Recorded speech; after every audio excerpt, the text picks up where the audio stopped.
Hey folks, welcome back to this week's episode of Voices of Resilience with me, your host, CEO and Executive Director of Lost&Found, Erik Muckey. Lost&Found is a Sioux Falls-based 501c3 nonprofit that facilitates comprehensive suicide prevention programs for young adults. And this is one of them, Voices of Resilience, the place weekly where we come together on Facebook Live and discuss the ways that we're living out resilience for ourselves, sharing that resilience with others, and building more resilient communities here in South Dakota and around the region.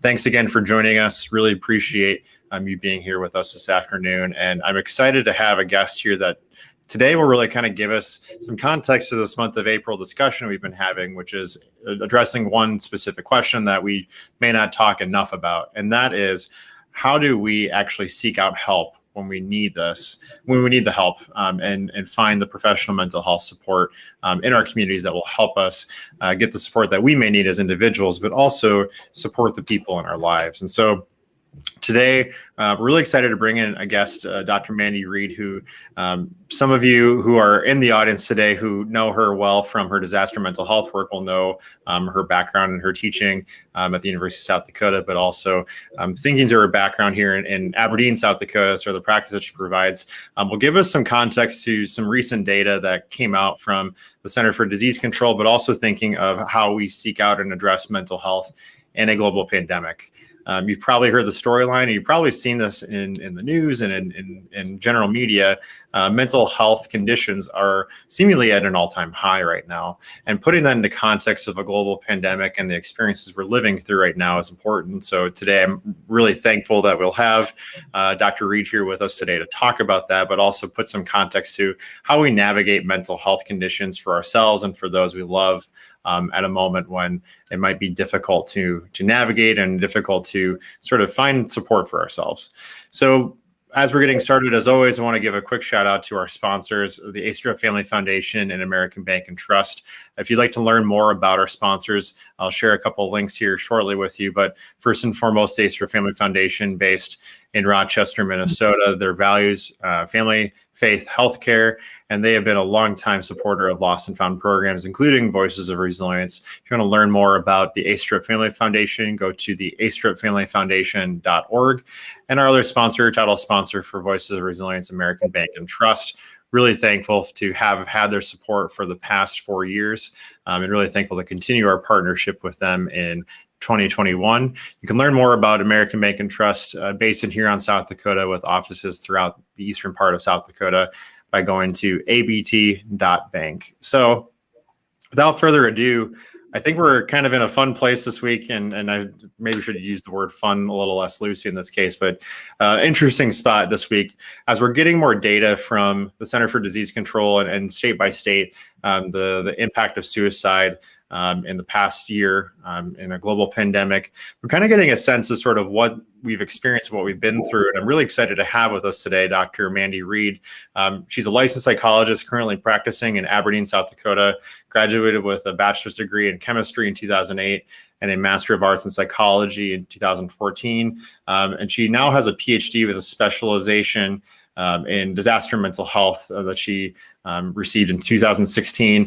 She's worked in clinics, hospitals, private practice, residential facilities throughout her career, so a wide range of experience to talk about mental health and kind of offer some context, not just for the work that she does in her practice, but also as a licensed paramedic and an EMS work that she's been doing for the past 14 years. So today, her practice is really focused on children through adults, and some of her interest areas include traumatic stress, disaster mental health, emergency services, psychological first aid, and mental health stigma reduction. Needless to say, wide array of backgrounds, lots to share. Really excited to have you here, Mandy. Welcome to the show. Thanks for joining us. Thanks so much for having me. Glad to have you with us, Mandy. And I know we'll get into some of the details of the CDC article that recently came out talking about suicide data from 2020. But what we always like to start with here is talking about the many hats we wear. Clearly, you have plenty of them. Can you tell us a little bit more about some of the hats you wear in your life?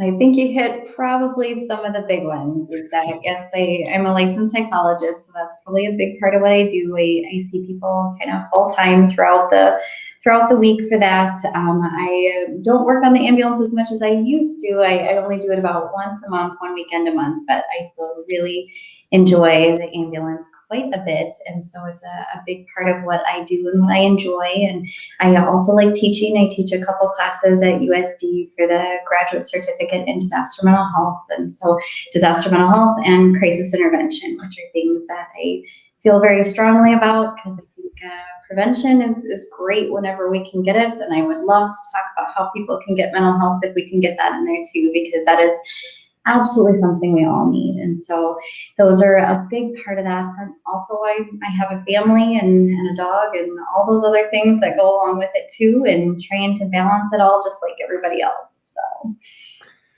we can appreciate the balance you're trying to strike, and even continuing to serve in the capacity that you do as an EMS today it's outstanding. So thank you for all that you do for our communities, and imagine there's a lot of balancing that goes on between many of those hats. So your I guess day job, so to speak, is you're a psychologist. In the process, or sort of thinking about your career paths to being a paramedic, a faculty member, tell us how you sort of the things that led to those career choices for you. They kind of all ended up spinning together inadvertently, but I really have always enjoyed medicine, and I've just really always admired people who work in EMS, because I just think that they give so much and they do so many things. So all emergency services, basically, they do a lot for our communities, and I would never want to live in a community without it. And so that's kind of what led me to work into taking the class. So I took the EMT basic class, and then kind of went through that when I was in college, finishing up my chemistry degree, because I thought about being a chemist or doing those kind of things. But through the ambulance, I was actually invited to a mock mass disaster. So there was a mock mass shooting at the high school. And so all these EMS agencies responded. We had helicopters from local areas come in. It was just a practice drill to make sure that our skills were on, to make sure that we were going to take care of ourselves afterwards, because the Disaster Mental Health Institute came to that. And I really appreciated the way that they approached mental health. It wasn't what I had experienced before in EMS. It wasn't necessarily just after the fact. It was hey, here's the information. Here's what we need to know. Here's the signs and symptoms. Everybody experiences this. This is a normal thing for people to experience abnormal things in our lives and have responses to them. And so I just really like the way that they put that into context and really normalized it for people, because there is that mental health stigma, and EMS is definitely not immune to it. And so they put that out there, and I went to the director that was there and just said, hey, I'm kind of interested in this. I just really like what you're doing. And so he told me more about it, and I was hooked. I really wanted to continue in disaster mental health and doing all that. And so because of him, that's how I got the adjunct position, because once I had graduated, they're like, hey, do you maybe want to come back and teach some classes for us? And so it kind of all spun together. But I really appreciated them, because even though they're a little bit separate, they're all in different areas. I like the perspective that it gives me for each of them. Well, we need multidisciplinary folks like you. So thank you for bridging all those together for us. And in the experiences that you've had, so I think it's fascinating, kind of the journey of sort of how things kind of just flowed together as they have. How has your experience sort of as a paramedic and working with the Disaster Mental Health Institute, how has that impacted your work as a psychologist?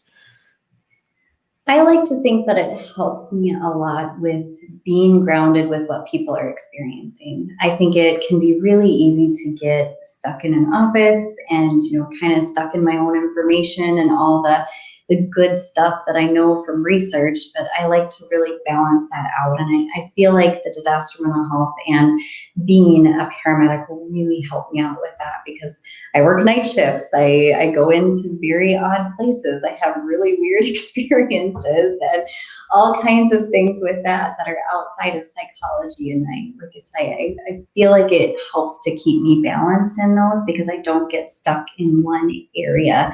I can kind of keep that perspective or get those really good reminders each time I'm in that other area to hopefully help me keep challenging myself to improve in the other ones as well.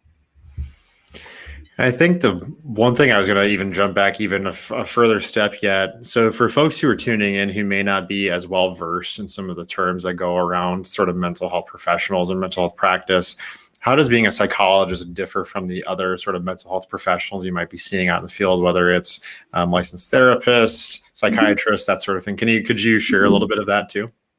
Definitely. No, believe me, that is one that honestly, I had no idea until I went into this field that there were so many different areas. And so if you look at kind of each of the levels, a lot of them, there's going to be just different information that's going to be done. And so if you look at a psychologist, that's someone who either has a PhD or a PsyD, so a doctor of philosophy or a doctor of psychology, which basically means they have done a lot of study and a lot of research and a lot of clinical practice to do what they're doing, because they have a lot of ethical standards, legal standards that they need to be upheld to.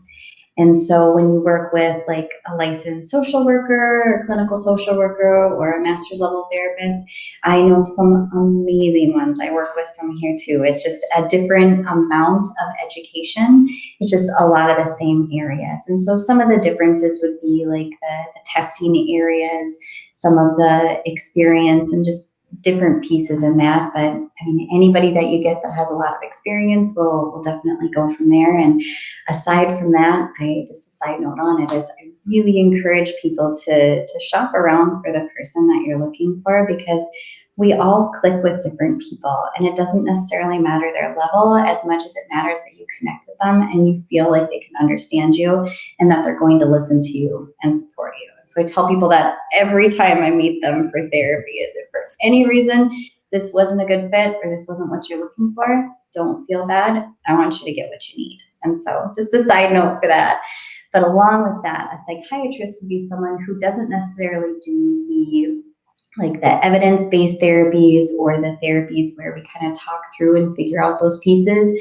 That's someone who went to medical school, who did focus on mental health, so they know their mental health meds. They're going to know their antidepressants, their anxiolytics, they're going to know their antipsychotics, they're going to know all of that pharmacology piece, and then usually refer to someone to kind of work on the other pieces. And so we refer back and forth to each other a lot because we like people to kind of have that whole area of support for themselves. Thanks for explaining that. I know that's one thing as we're thinking of sort of this topic and thinking of sort of the pattern of navigation for you and I, it might be a little bit easier to explain, but for somebody who maybe coming into this fresh, it's good to kind of get a refresher and kind of lay out that framework for folks. So thank you for doing that. No problem. One of your focus areas as a psychologist, we kind of talked about in your bio and kind of your info is traumatic stress. So when you're thinking of some of the experiences that you've seen that lead to traumatic stress, what are some things that people might want to kind of keep an eye out for? I think before they even keep an eye out for anything, I want to make sure that they've got a good definition for it. Because one is, when we hear traumatic stress, sometimes we think, oh, PTSD, clinical, and that's not necessarily what traumatic stress is. It can lead to PTSD later, but the traumatic stress definition that I like to give people is basically that something happened that overwhelmed our natural coping abilities. Like finals week, that's a great stress reaction, like a basic stress reaction.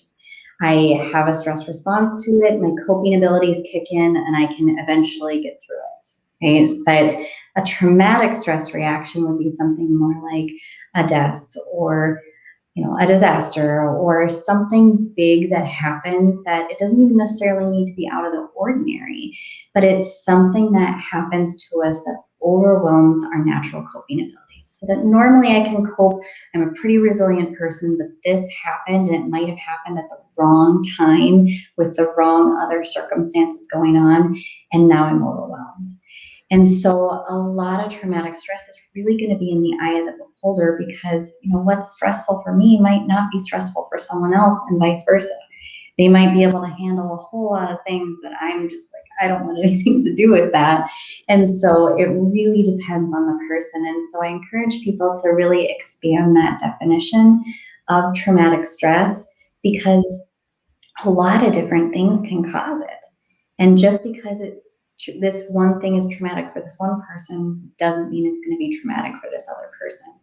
And so really keeping that in mind, because a lot of different things, it could be financial and someone could feel that as traumatic. It could be more of a different type of grief and they feel it as traumatic. And so more so about that is how we take care of it and how we take care of ourselves in the response to it, because we want to recognize that we are feeling overwhelmed and then take those steps to get the support we need, because we all need it at one time or another in our life. No matter what kind of coping skills we have, no matter how strong we are, no matter how resilient, anything, we all need support from other people at some point. Get the help that you need when you need it, right? Exactly. I love that. Thank you for sharing that. And I'm curious, I appreciate that you sort of stepping back and saying, here's the definition, to make sure that we're clarifying what that is. When you think of things like traumatic stress, I think one thing that comes up in that definition is how common is traumatic stress. So what does that look like in terms of commonality, in terms of, how many people might experience this type of stress in your life? Can you comment on that a little bit? Well, they have different, so different places are going to have different definitions. So one is, no matter what definition you use, it's going to be incredibly high. The vast majority of people have a traumatic stress reaction at some point in time in their life. Whether or not they recognize it as such, that's a whole other thing.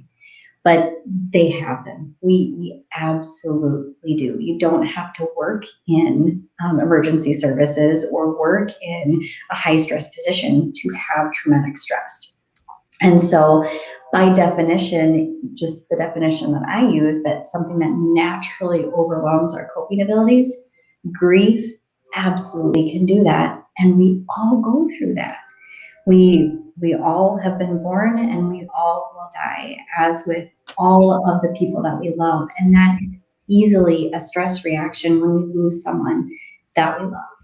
And so hopefully normalizing that as it, even if you do lose somebody, you might not, to a death, that might not be a stress reaction for you, a traumatic stress reaction for you. It's a stress reaction, might not necessarily be traumatic, but it certainly has the potential to be. And so making sure that everybody knows that, this is incredibly common.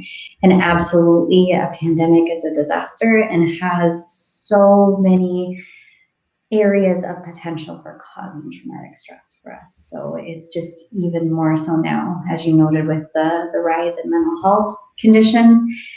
Absolutely. This is, just the pandemic alone is enough to do it. But typical life in general, we usually have at least some type of traumatic stress reaction throughout our lifetime.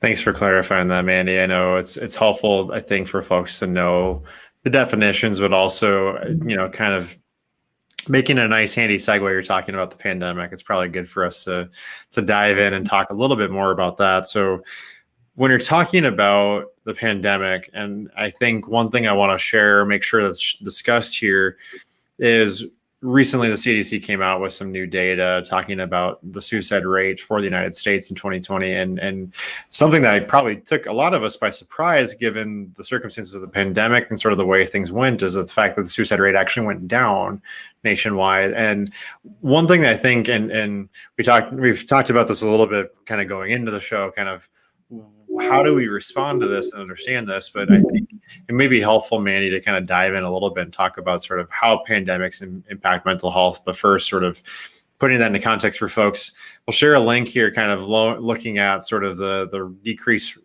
rate of suicide in the United States in 2020. I have to ask, we're a suicide prevention organization. You're working in a variety of ways to support folks with mental health conditions. What do you make of that?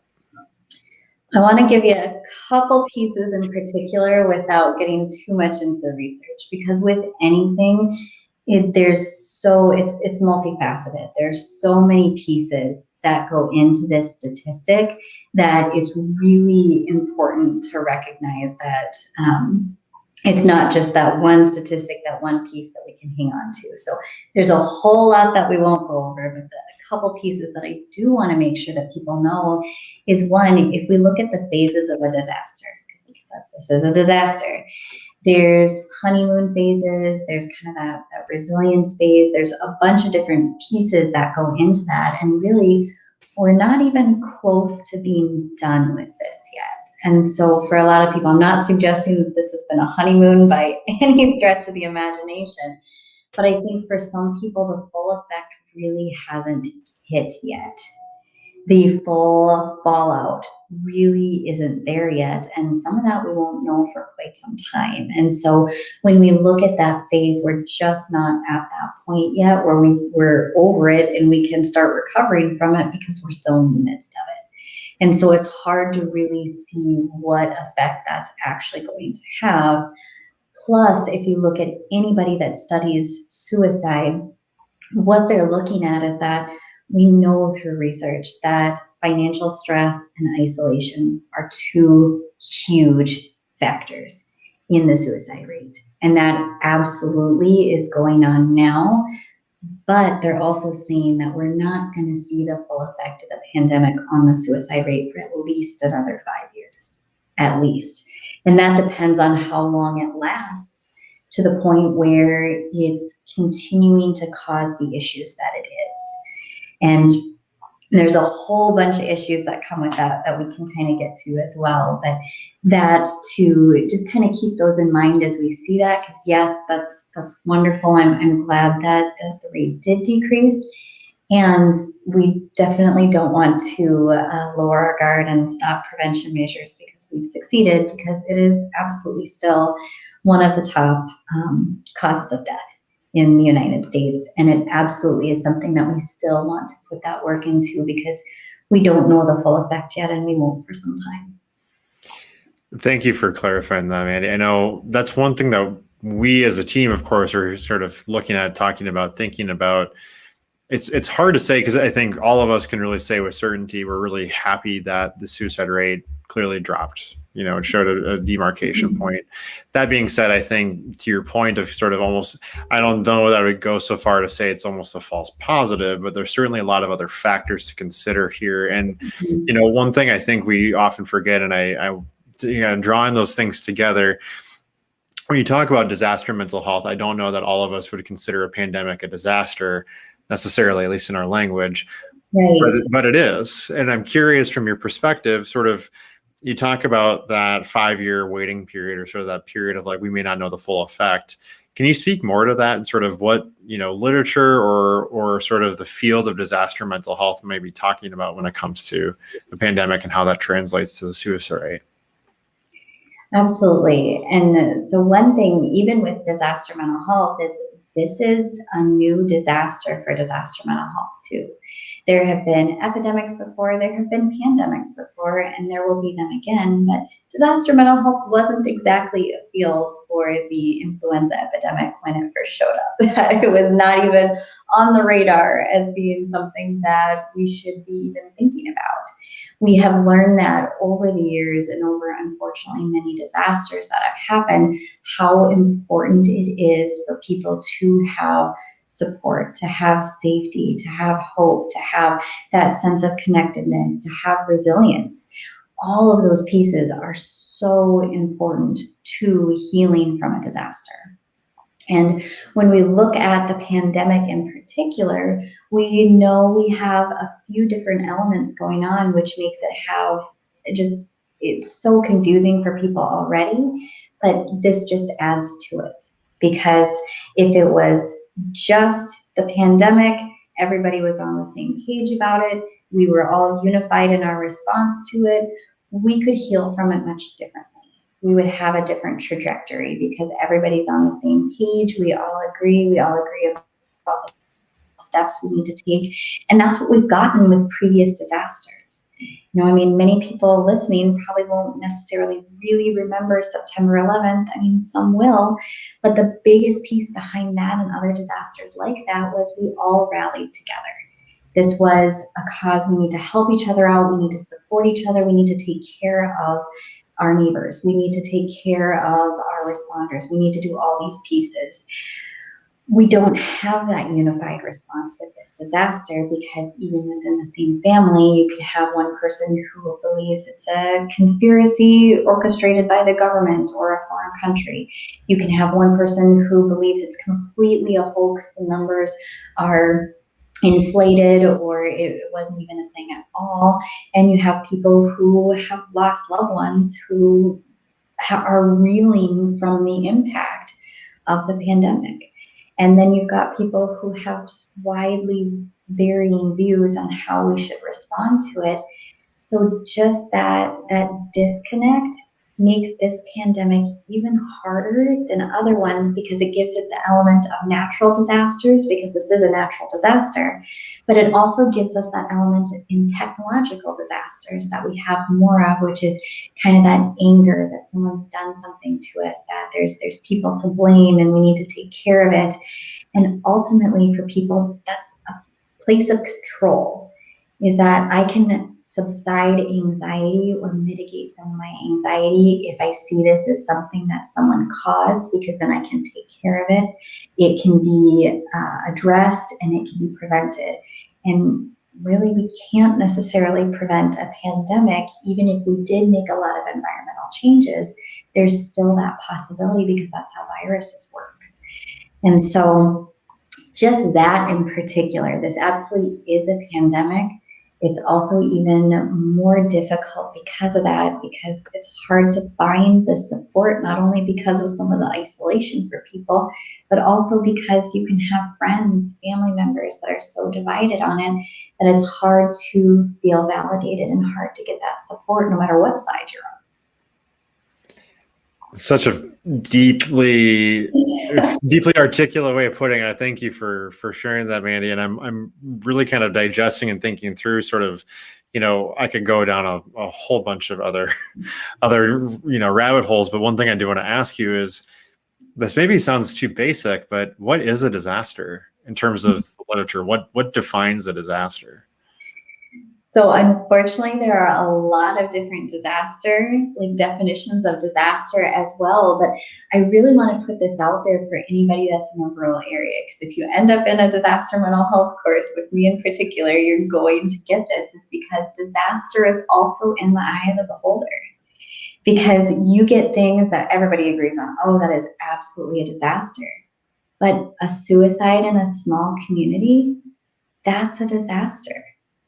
Everybody knows that person. People are connected with that person. And this is an extreme example, but I grew up in Pierre, and Pierre, South Dakota, and we had 16 suicides in 18 months. And a lot of those were classmates, were people who were students, were young people, and some were other community members. But that just rocked the entire community.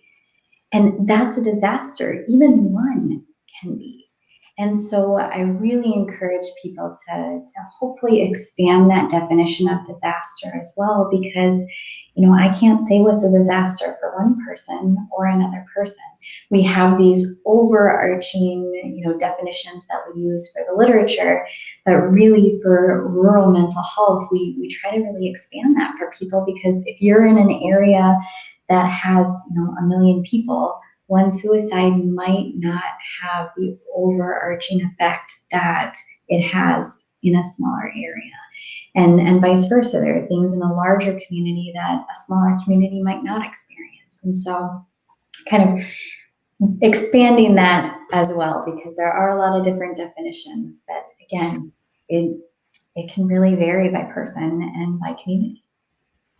Lots to digest. And I do want to mention for folks that are tuning in or watching this after the fact, be sure to check out, we'll share this link here for you. Don't expect you to follow the full link here, but one thing we do want to share is, of course, the fact that Mandy is a part of the Disaster Mental Health Institute at the University of South Dakota. Kind of a unique resource, I would say, for the country, for our state, to be able to highlight. So I encourage you, we'll share that in the comments for folks to check out. Please check out the Disaster Mental Health Institute as we're going through this and after the fact. And Mandy, there's so many ways I feel like I could go in terms of questioning or questions that go along with sort of the trajectory we're on.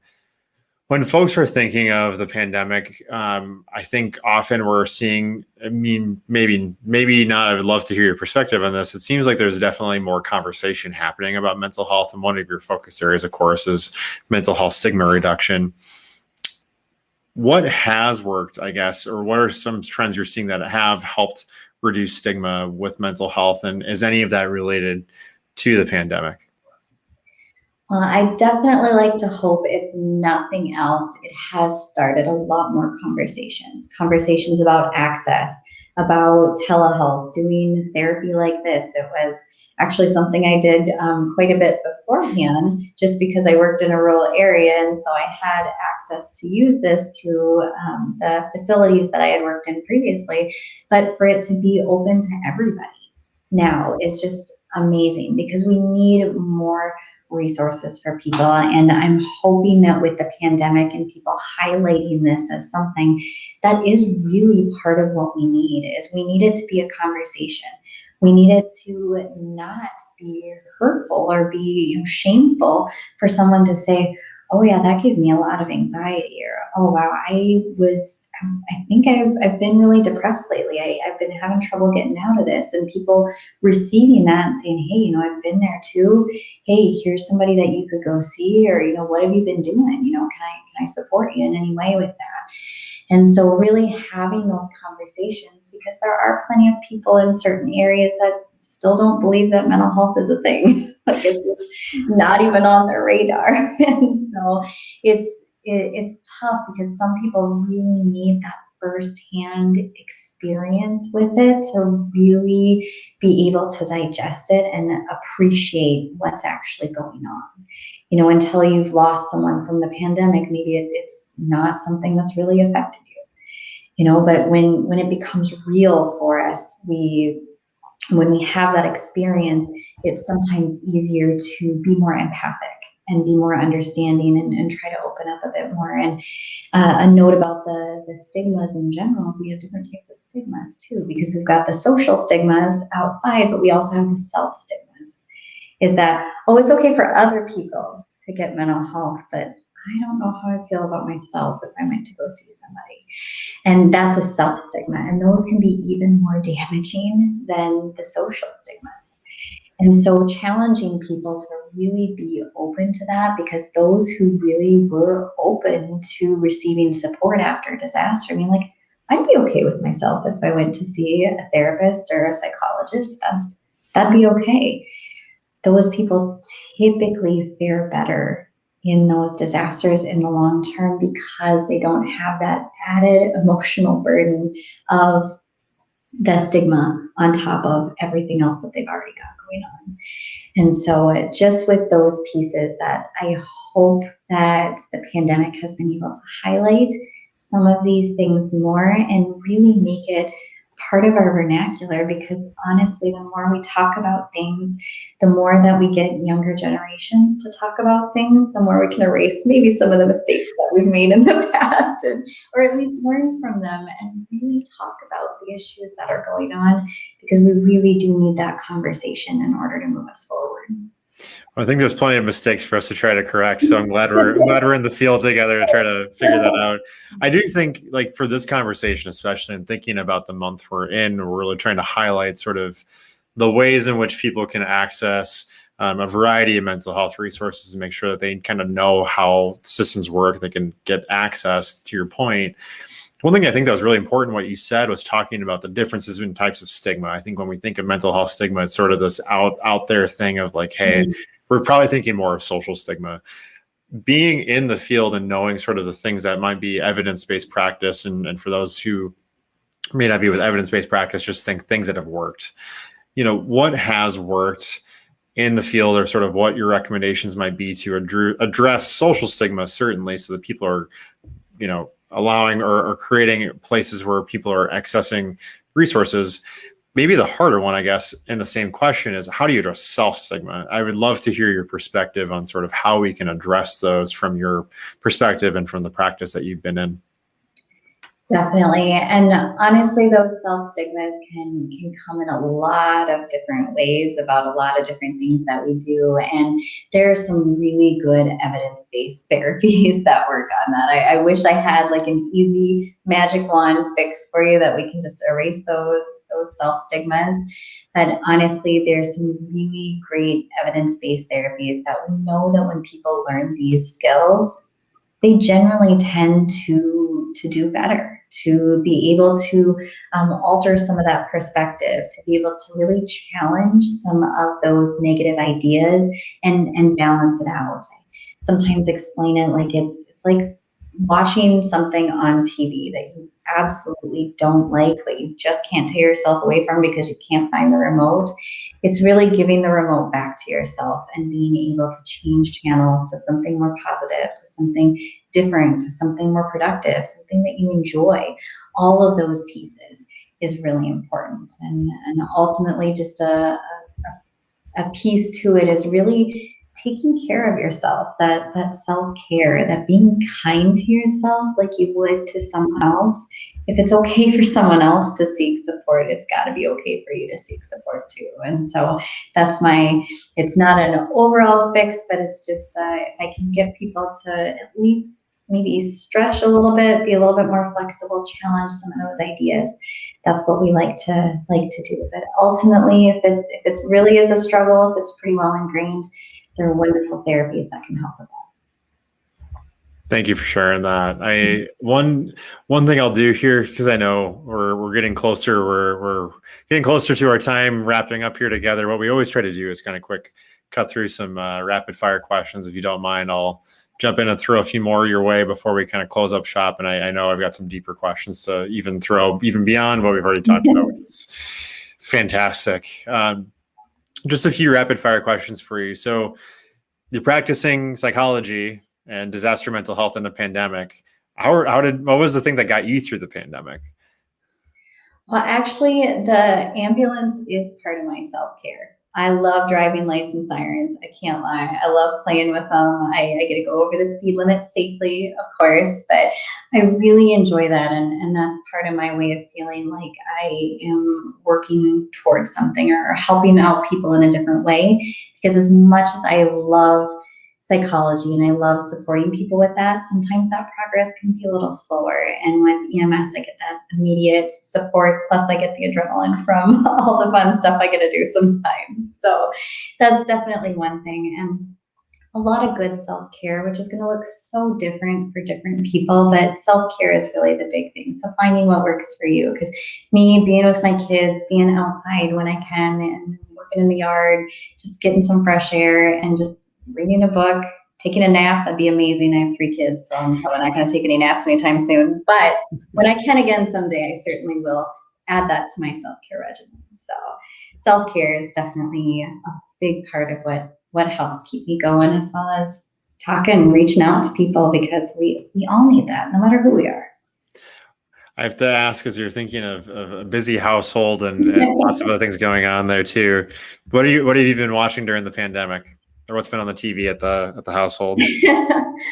Oddly enough, I actually don't watch TV. So it's one thing that I live vicariously through other people. I get to hear about all the top shows from other people that try to give me examples that match their life and then have to end up explaining it through the TV show anyway. I stopped watching TV a while ago because I didn't feel it was something that helped me feel better. And so just as part of my self-care, it was something that I transitioned to working on other things or doing other things. So not surprised considering the schedule, for sure. No, that makes perfect sense. I'm curious then too. So before we get to our final, rapid fire question that we always love to ask, what is your favorite part of teaching? Being a faculty member at USD. I think what I like about it most is a couple things. One is I love having access to the research data, which is a purely selfish thing. I like having access to all that. But I mean, ultimately, really the best thing about it is being able to connect with the different people that I meet, because it's people that I never would have met outside of, in my other areas. And I meet people from around the world and get to hopefully help out and spread some of this information that we're talking about right now, but get people proactive about disaster and proactive about mental health and doing that. And if I can do that even in a small way, I feel really good about it, because I think it reaches people in a whole new way that I wouldn't have access to otherwise. I love that. Last question for you on the rapid fire anyway. We got a couple other for you before we go. No, not to worry. So what song do you think someone should listen to today? I think they should listen to a song that makes them happy. Like something that's just going to make you smile, that's going to put you in the moment that you can just completely lose yourself in and just enjoy, whether it be because it's so ridiculous, whether it be because it has nostalgia, or whether it be just because you love the song. I think something that makes them smile would be perfect. I have to ask for you personally, what song is that song that needs, you put a smile on your face? Well, I think so. My older sister is a child of the 80s, and so I grew up listening to some of her music with those just ridiculous epic ballads. And so if I was going to listen to something that was going to make me smile or make me laugh, it might be one of those. Like I say, we'll have to do a little bit of digging for you. I think we might have something in mind to add to the playlist. We're creating a playlist for those of you tuning in who are watching Voices of Resilience. We're crafting a Spotify playlist. I'll be excited to finally unveil that towards the end of the year, but we've been adding quite a few as of late. So excited to come up with something. I think our team is a big fan of 80s power ballads, so I think we might be able to find something that works. Thank you. Appreciate it. So I know we're running up here on time. I do want to kind of make sure that we're capturing something that's really important. And I know from everything you've laid out, you've given a really great perspective and rich perspective on how do we navigate mental health systems and think about them right now. If there's any piece of advice you could give us trying to navigate this pandemic, trying to find help for ourselves or for people in our lives, what's something that you think someone should know, or something that we should take away from today? Lots to say, but trying to distill that down as much as we can. No, definitely. And I think if nothing else out of today is that since so much of traumatic stress and disaster and other pieces are in the eye of the beholder, the really big piece of it is, we really don't know what other people have going on in their lives, even if they're really close to us. And so if nothing else, if I could impart onto people, would be to please have empathy for one another, and not just sympathy, but empathy. Like, how might this person maybe feel different than I did in this situation? Or maybe this is why they're acting differently than they normally are, because we would want people to give us that same grace if we aren't acting like we would like to sometimes, which happens to everybody. And so I really would say that empathy and that kindness, if we could spread anything around, I think we would get rid of a lot of stigma. If we did that, I think we would open up a lot of conversations if we did that. And so if there's anything I could give people is that, we never really know what someone else has going on. And I think we would all like to be approached with that empathy and kindness as well. So if we could give that out and spread more of that into the world, I think it'd be a great thing. Thanks for joining us today, Mandy. This is fantastic. And I know how much we appreciate hearing you share your perspectives and the rich body of experience and knowledge that you have when it comes to this. But I know for all of us, speaking very plainly in a global pandemic, thank you for sharing this and giving us some language to talk about mental health right now. Thanks for joining us today. Well, thank you so much for having me, and thanks for all you all do. I definitely want to spread resilience around, so keep up the good work.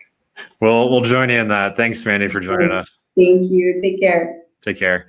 So, folks, today, just to kind of close out as we always do, I want to be sure that we're highlighting a few things here and make sure as you're looking through or watching, follow the comments. We're really trying to make sure that we're gathering some of the information and feedback that Mandy shared today. And I think one of the messages that probably stuck out the most for us today is really understanding sort of in these contexts, or in the context of new data coming out from the CDC, really great news that we're seeing declines in suicide rates nationwide, but we're really kind of still getting an understanding of the full pandemic effect yet. So it's important for us to keep in mind that prevention is still needed, conversation about stigma is still needed, movement on practices and programs is still needed. And that's why Lost&Found, among many other mental health nonprofits in the country, are really trying to get a grasp around what is still needed and what our community is looking for in terms of mental health needs. Again, follow the comments, check out some of the thoughts from Dr. Reed if you're looking for follow-ups, and also kind of get to know some of the resources that are available. So we shared some links about the Disaster Mental Health Institute at the University of South Dakota. Encourage you to check that out. I encourage you also to take Dr. Reed's advice. So thinking of making sure you're taking empathy for one another, but also for yourselves. Obviously, in a moment right now where we're dealing with a lot of difficulties and we may not always feel the impacts of COVID or think we're feeling it, it's there. Even if we're not actually sick ourselves, we might be experiencing other effects of the pandemic. So as we're closing out today, I want to kind of give a few shout outs. First and foremost, you might notice the handy Severance Brewing branding for today. Shout out to our friends at Severance Brewing. They're actually hosting us for a Mental Health Month charity tap event on May 1st. You can join us at Severance Brewing in downtown Sioux Falls from noon to 5 on Saturday, May 1st. Hopefully have some fantastic weather to accompany us. And especially with a live event, being able to maintain some social distance will be really important, hopefully for us to have some great weather. You can join us from any point in that time, 12 to 5, any beverage you purchase at Severance Brewing, alcoholic or not, $1 of that will go towards Lost&Found's mental health programs in South Dakota. And you'll be able to have some fun doing it at the same time. We'll have some trivia starting at 1 p.m., some presentations from our team, but also some really handy guides and information about mental health and sort of ways that we can all support each other in a really difficult year and difficult time and a year of transitions. And I encourage you, if you're a Founders Club member, for those of you tuning in, you're able to get a free beverage on us. So encourage you to join us on May 1st at Severance Brewing. Before then, on Saturday, April 24th, the SUC Lost&Found chapter will be hosting an event in Brookings. It's a Light Up the Night Zoomathon event. Myself, I've never actually Zoomed, but it'll be fun to join in and see what I can do, and along with many others.